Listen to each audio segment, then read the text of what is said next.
jolted awake to a chorus that should have comforted meth gentle cluck of my 5 backyard hens welcoming morning light, but instead it felt like a signal flare across a war zone as HOA Karen's shriek shattered the dawn's serenity, echoing across the yard like a banshee's cry. My heart thundered in my chest as I peered through the window blinds at her hulking silhouette, arms akimbo, glaring through her aviator sunglasses as she pointed a manicured nail at my chicken coop, her voice ricocheting off neighboring siding. "Your chickens are an absolute menace. I demand you ban them immediately or face the repercussions." My blood boiled, the familiar warmth of outrage flooding every nerve. For years I'd nurtured my flock with tender care, finding in their gentle pecks a sense of grounding and solace. But here stood Karen, self-appointed arbiter of peace, weaponizing petty noise complaints like a tyrant. I threw on boots and stormed outside, wary of losing control, determined to expose her hypocrisy rather than descend into her shrill theatrics. I raised my phone as I approached, thumb hovering over the livestream icon, eyeing her as though challenging her to try interfering with the recording. Her bejeweled hand shot out in protest, but I clicked live, announcing calmly, "Morning, neighbors.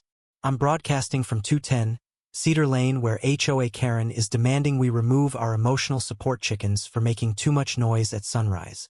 Cameras captured her scowl, her steamed red face framed by tight curls defying gravity under the dawn light. Comments cascaded as viewers tuned in.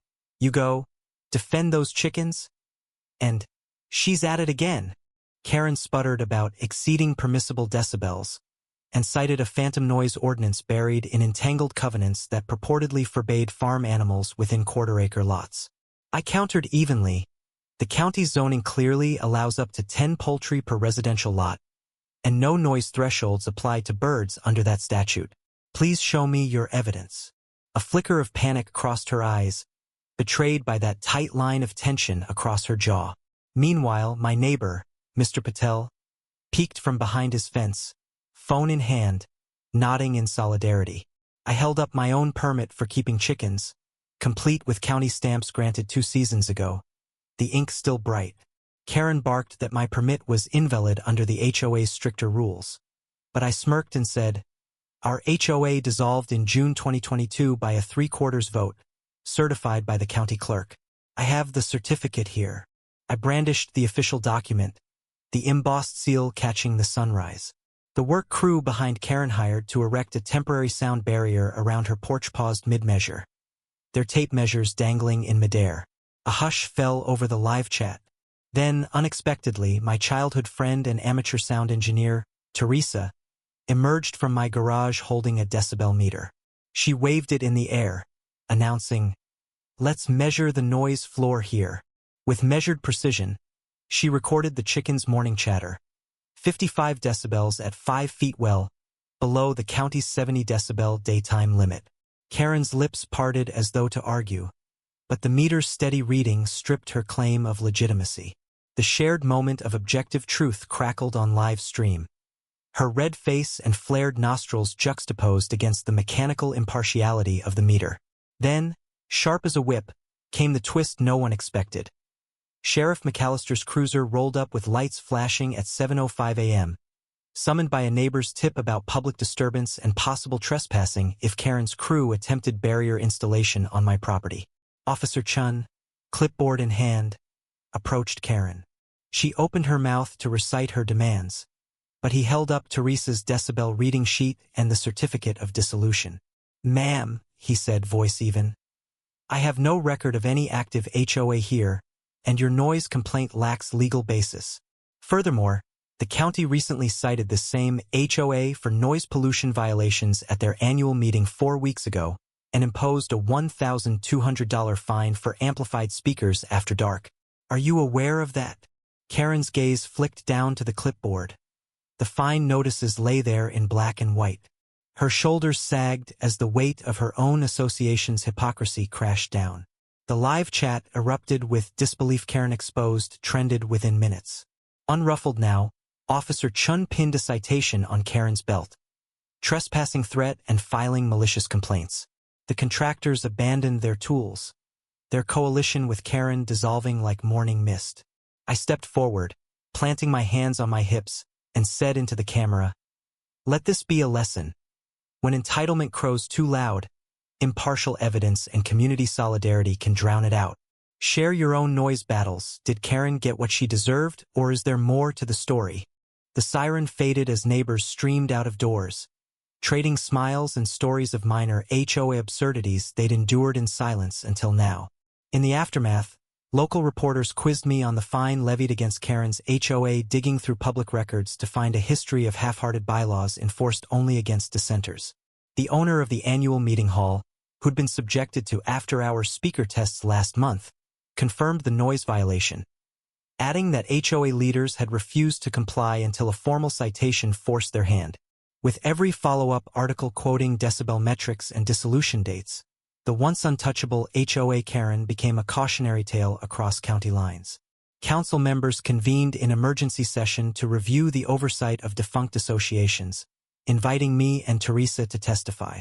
Meanwhile, my chickens strutted happily, oblivious to their starring role in toppling a mini-kingdom built on petty grievances. And I realized that true power lies not in shrill demands but in letting facts and community voices speak for themselves. In the weeks that followed, the momentum from our live confrontation with HOA Karen powered a community renaissance of civic engagement and collective resilience, as neighbors who once whispered grievances over fences now stood shoulder to shoulder in sunshine-filled yards, sharing laughter and stories of petty HOA absurdities turned triumphs through camaraderie. I found myself fielding interviews from podcasts and local journals eager to unpack the anatomy of our revolt. How a decibel meter, a dissolution certificate, and a handful of determined residents could unravel years of hidden authority. Amid the buzz of media attention, I received an unexpected letter on official letterhead from the State Environmental Agency, notifying us that our case had spurred a statewide review of noise pollution regulations and enforcement practices, with specific scrutiny on defunct homeowners associations that continued to levy phantom fines and bans. The letter concluded with an invitation. "We welcome your expertise at our upcoming summit on agricultural sounds in residential zones." Teresa and I exchanged stunned glances. Our humble chicken coop had ignited systemic change far beyond our street. Cognizant of the new responsibilities thrust upon me, I organized a volunteer coalition to draft model bylaws for neighborhoods seeking to clarify governance parameters, ensure transparent records, and facilitate easy dissolution procedures for outdated HOAs. We met every Saturday under the old oak in the community park, laptops open amidst picnic blankets as neighbors contributed clauses based on their worst HOA nightmares, rules banning vegetable gardens, regulations against displaying children's art, absurd stipulations on doorbell colors, transforming our shared frustrations into practical safeguards against future overreach. By autumn's end, we unveiled a comprehensive template titled Neighbors' Bill of Rights, complete with plain language explanations, emergency amendment processes, and grievance committees staffed by rotating volunteers to prevent power consolidation. Our draft found its way into county planning offices, where officials praised its clarity and potential to boost civic participation. A formal vote among participating neighborhoods was scheduled for the following spring, promising a historic charter of communal rights born from the dust of Karen's downfall. Meanwhile, murmurs circulated that HOA Karen had retreated from public view, rumored to have relocated to a distant town where her brand of micromanagement hadn't yet taken root. I occasionally caught wind of her attempts at reinstating Storytime emails from concerned residents in her new locale appealing for her assistance in reviving their stalled HOA, but her once commanding tone reportedly fell flat there, lacking the local knowledge and digital charisma that had fueled her earlier reign. It dawned on me that authority untethered from legitimacy and community consent was brittle. Without shared trust, even the boldest edicts crumble under scrutiny. Spring arrived with a town hall scheduled for a final community vote on adopting the Neighbors' Bill of Rights. Jenna, now 19, opened the meeting with a stirring address.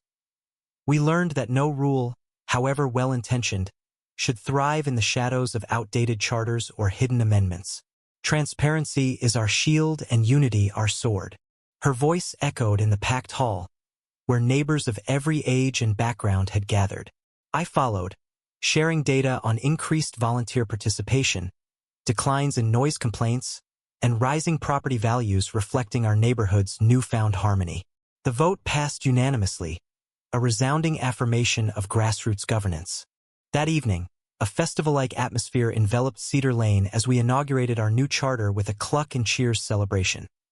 Tables lined with locally sourced dishes, live acoustic music, and, of course, our 5 trusty hens making cameo appearances in their coop centerpiece. Neighbors applauded toasts of solidarity, laughter pealed at light-hearted reenactments of Karen's infamous shriek, and children scrawled their own bylaws on chalkboards. No more fake fines, all gardens welcome, and respect our roosters. As I raised my glass of lemonade for a final toast, I felt a profound sense of closure. We had transformed outrage into action, ridicule into reform, and petty conflict into a blueprint for community empowerment. In the quiet after the festival, I reflected on the unlikely journey. A post about noisy chickens burgeoned into legal precedents, state-level policy reviews, and a charter that could inspire towns nationwide. My hens clucked softly in the coop under the moonlight, oblivious to their starring role in our saga. I whispered thanks to them, acknowledging that even the most ordinary voices can herald extraordinary change when amplified by unity and truth. If you've ever faced a tyrannical rulemaker in your own backyard, share below. Do you believe grassroots governance can outpace formal authority? Or is there a risk of new leaders rising to replace the old?